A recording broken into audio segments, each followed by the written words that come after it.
going to pick up. I'm not going to try it. This will be tape 2, and I'll have to, oh, I don't know what the title will be, but if you pick it up, you do. I've been doing enough of them. Uh, Maybe I'll, no, nobody will. Anyway, this is Timothy McVeigh, and his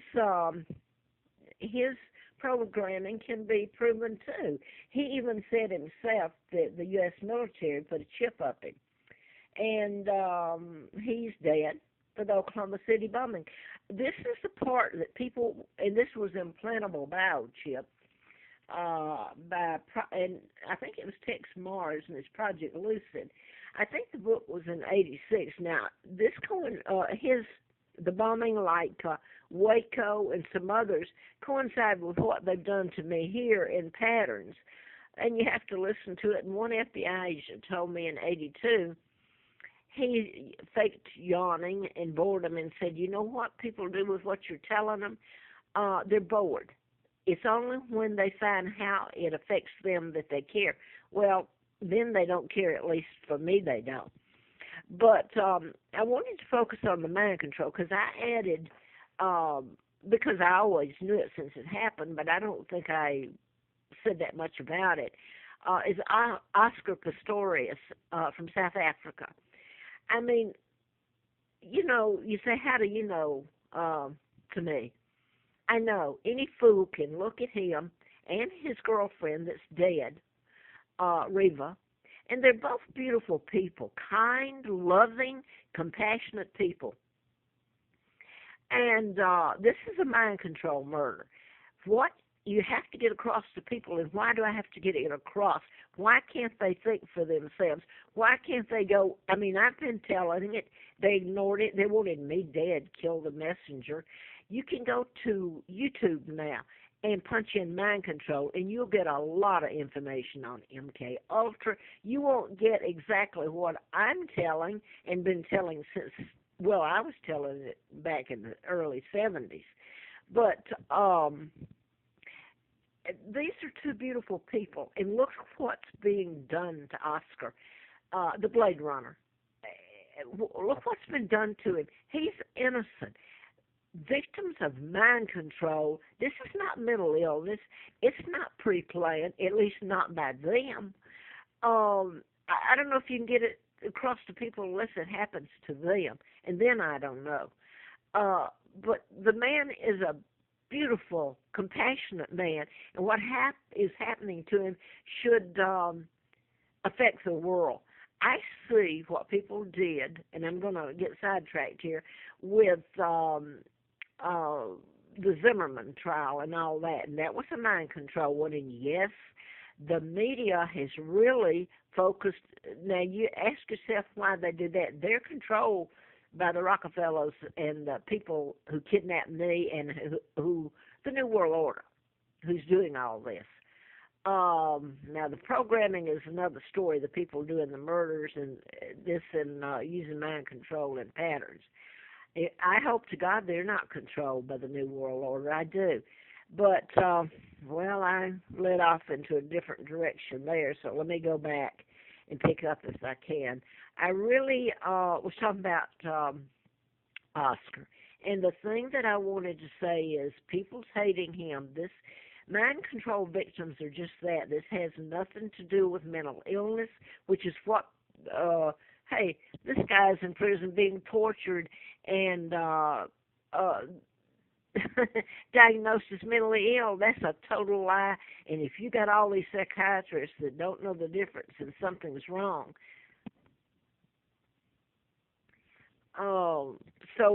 But here's what I wanted to say here. It could have been reversed because it's mind control and they're victims of mind control, and they're just as much.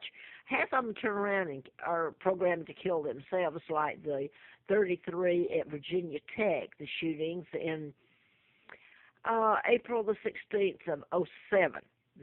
Okay. He turned around and shot himself. So have some of the others. Well, this young fella did, I believe, at Sandy Hook. So quite a few of them turn around and it looks like they've committed suicide. Um, so let me get back to it could have been Reva, is what I'm trying to say, a beautiful lady who shot Oscar, and she would be on trial now in South Africa and being called names, and she's the one that's sick and can't believe this is happening to her.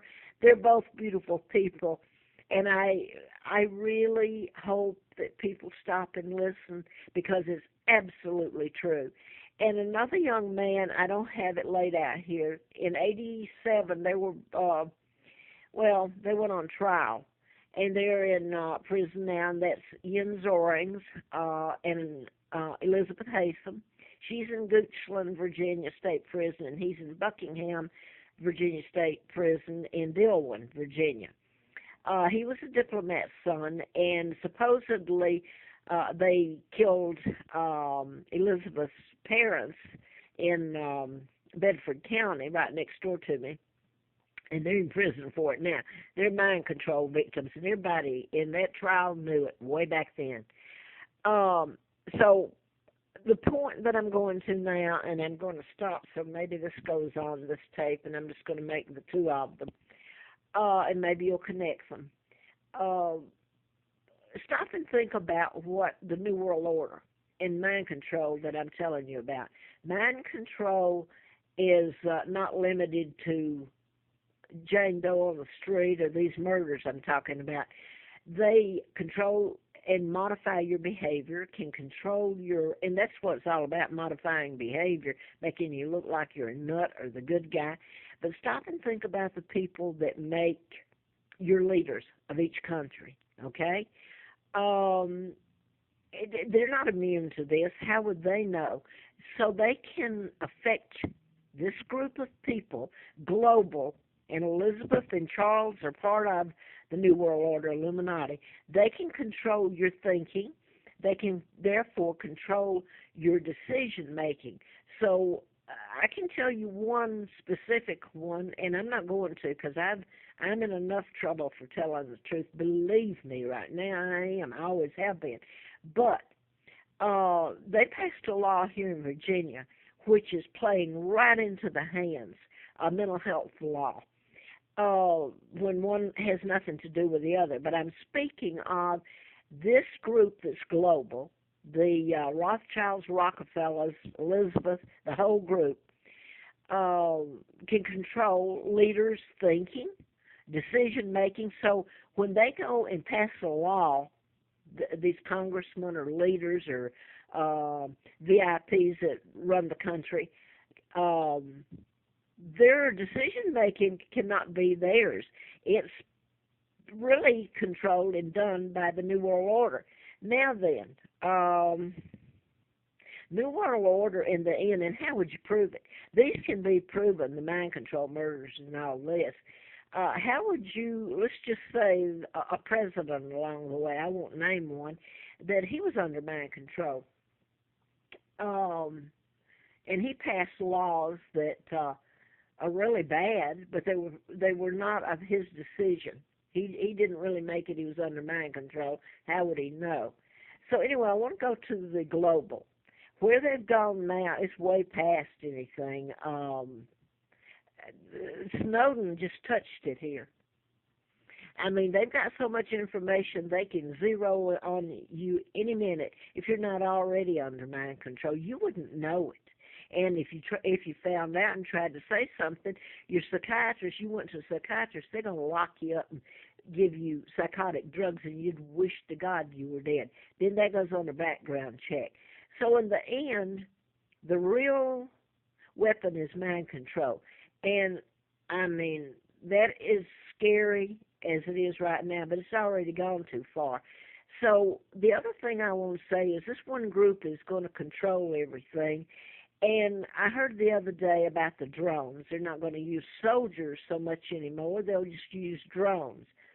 Now, the United States has always been comfortable with they were protected. They're Americans, and they're free, and they're protected. Well, I want to ask you something. Where do you think they're going with the New World Order? Do you think the drones since they don't need you anymore, aren't going to be turned on you.